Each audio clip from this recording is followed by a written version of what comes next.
रुकिए मैडम, ये क्या कर रही हैं आप? क्या कर रही हूँ? दिखाई नहीं दे रहा क्या कर रही हूँ? ये पॉलिथीन में कूड़ा है ना आपके? हाँ तो कूड़ा है, कूड़ेदान में फेंकने आई हूँ। मैडम जी, जिसे आप कूड़ादान बता रही है ना, वो हमारी रहने की जगह है। रहने की जगह?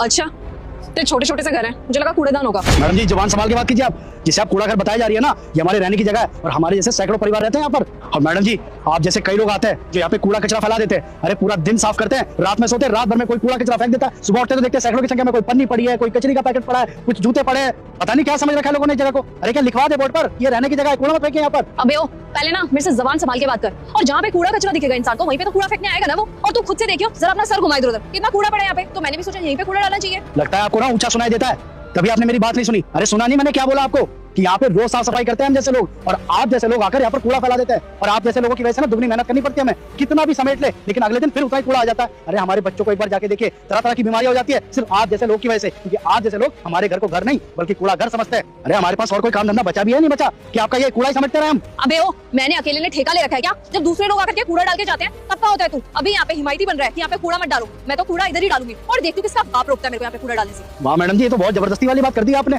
देखिए मैडम जी, आप पढ़ी लिखी लग रही है, ऐसे नासमझी वाली बातें मत कीजिए। आपकी भलाई इसी में कि आप शांति से यहाँ से चले जाइए अपना कूड़ा लेकर। अगर हमने सबको बुला दिया ना, फिर आपको समझ में आ जाएगा कि किसका बाप रोकेगा आपको। तेरी इतनी हिम्मत, मेरे से बदतमीजी से बात कर रहा है। अपनी ना औकात देख के बात कर, समझ में आया? तुम जैसे लोगों से ना और उम्मीद भी क्या की जा सकती है। फालतू ही बोलोगे तुम। तुम्हें लग रहा है कि सामने लड़की खड़ी है तो तुम्हारी फालतू की बातें आराम से ले लेगी। और मैं आज की लड़की हूँ, अभी अभी सबक सिखा दूंगी, समझ में आया ना? अरे मैडम जी, आप आज की लड़की है इसलिए आपको बहुत प्यार से समझा रहा हूँ। अरे आप एक बात बताइए, कहाँ रहती है आप? बड़ा बड़ा बिल्डिंग में तो रहती होगी, वहाँ पर क्या होता है? वहाँ पे लोग आते हैं ना कूड़ा उठाने के लिए। हमारे यहाँ पर कुछ लोग ऐसे रहते हैं जो बिल्डिंगों में जाके कूड़ा उठाते हैं, तो आप उन्हें दे दीजिए कूड़ा। यहाँ पर फेंकने की क्या जरूरत है? अबे ओ, तेरा दिमाग खराब है क्या? क्यों फालतू का ज्ञान बांट रहा है तू मेरे को? मेरा मन, मेरा कूड़ा, मेरा घर, मैं जहाँ मर्जी चाहूँ वहाँ जाकर के कूड़ा डालूं। तो फालतू में मेरे को ज्ञान क्यों बांट रहा है? अभी एक बार पुलिस को फोन किया ना, तेरी सारी की सारी अकल ठिकाने आ जाएगी। और पुलिस को झूठ झूठ भी बोल दूंगी कि तू मेरे को छेड़ रहा था। पता लग जाएगा लड़की के केस में, जब अंदर जाएगा ना किस तरीके से चक्की पीसेगा, कभी बाहर नहीं आ पाएगा। अरे मैडम जी, मैं हीरो नहीं बन रहा हूँ आपके सामने। मेरे सामने आप जैसे कई लोग आके कूड़ा फेंकते हैं ना, तो सबको मैं ऐसे ही टोकता हूँ जैसे आपको टोका है। बेशक कम पढ़े लिखे हम, लेकिन इतना जरूर जानते हैं कि कूड़ा कहाँ फेंका जाता है। आपसे हम बहस नहीं करना चाहते, साफ बोल रहे हैं, आप यहाँ पर कूड़ा नहीं डाल सकती, बात खत्म। और अगर हमारे कहने के बावजूद आपने यहाँ पर कूड़ा डाला, फिर ध्यान रखना आप,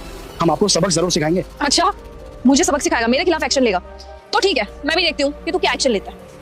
ये ले, फेंक दिया कूड़ा। अब जो तेरे बस की हो ना वो कर लियो।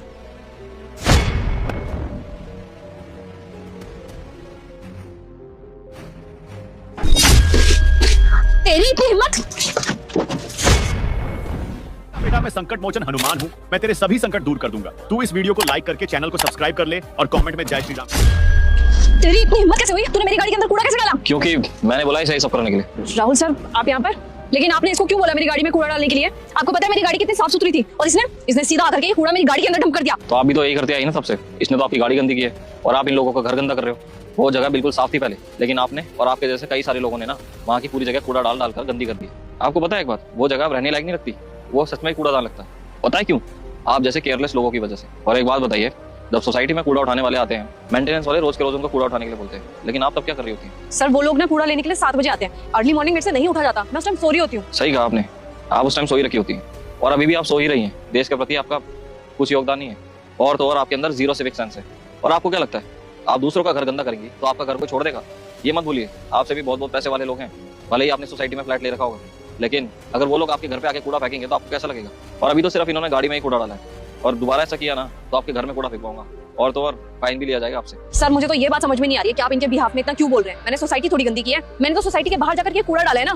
तो आप सोसाइटी के इंचार्ज हैं, तो जब मैंने सोसाइटी गंदी नहीं करी तो आप इतना सब कुछ मेरे को क्यों सुना रहे हैं? और वैसे भी जहाँ ये रहते हैं ना, वो कूड़ेदान ही लगता है, कूड़ा घर ही लगता है, तो वहाँ पे बस मैं कूड़ा डंप करने गई थी। मुझे लगता है शायद आपको पता नहीं है, ये जितनी भी जमीन है ना, ये भी हमारी सोसाइटी के अंडर ही आती है, और हम ही लोगों ने इनको वहाँ पे रहने की जगह दी है, क्योंकि ये लोग हमारे यहाँ पे मजदूरी का काम करते हैं। और अगली बार मैंने ऐसा आपको कूड़ा फेंकते हुए देख लिया ना, या फिर इन्होंने मुझे बताया, तो पूरे 51,000 रुपए का फाइन देना पड़ेगा आपको। और आपने ज्यादा मनमानी करने की कोशिश की तो मैं आपकी ये फोटो ग्रुप में डाल दूंगा। वो लोग आपको शायद यहाँ से निकाल ही दें, और बेहतर यही होगा कि आगे से आप यहाँ पर कूड़ा ना फैलाएं और अपनी सोच को सुधारें, क्योंकि अगर आप अपनी सोच बदलोगे ना, तभी देश बदलेगा। चलता हूँ।